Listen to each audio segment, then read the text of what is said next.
چند صحابہ کرام نبی اکرم صلی اللہ علیہ وسلم کے انتظار میں بیٹھے ہوئی تھی۔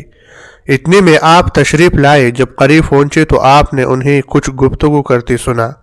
بعض نے کہا تعجب کی بات ہے کہ اللہ تعالیٰ نے اپنی مخلوق میں سے حضرت ابراہیم علیہ السلام کو خلیل اللہ بنایا۔ دوسری نے کہا یہ بات حضرت موسیٰ علیہ السلام کے اللہ تعالیٰ سے ہم کلام ہونے سے زیادہ تعجب خیز نہیں۔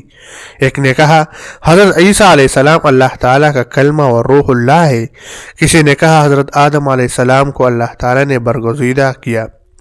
حضور صلی اللہ علیہ وسلم ان کے پاس تشریف لائے، سلام کیا اور فرمایا میں نے تمہاری گفتگو سنی اور تمہارا تعجب کرنا ملاحظہ کیا۔ یقیناً حضرت ابراہیم علیہ السلام خلیل اللہ ہے، حضرت موسیٰ علیہ السلام نجی اللہ ہے، حضرت عیسیٰ علیہ السلام روح اللہ و کلمۃ اللہ ہے۔ یقیناً یہ سب درست ہے، لیکن سنو، خیال رکھو میں ہی اللہ کا محبوب ہوں، گرچہ مجھے فخر نہیں، اور میں ہی قیامت کے دن حمد کا جھنڈا اٹھانے والا ہوں، اگرچہ مجھے اس پر فخر نہیں۔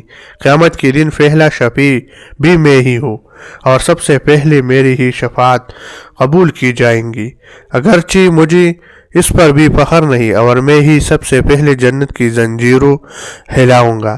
اللہ اسے میرے لیے کھول دے گا، پھر اس میں مجھے داخل کرے گا، اور میرے ساتھ فقراء مسلمان ہوں گے، گرچہ مجھے فخر نہیں، اور میں اگلے پچھلے سب لوگوں سے زیادہ معزز و مکرم ہوں۔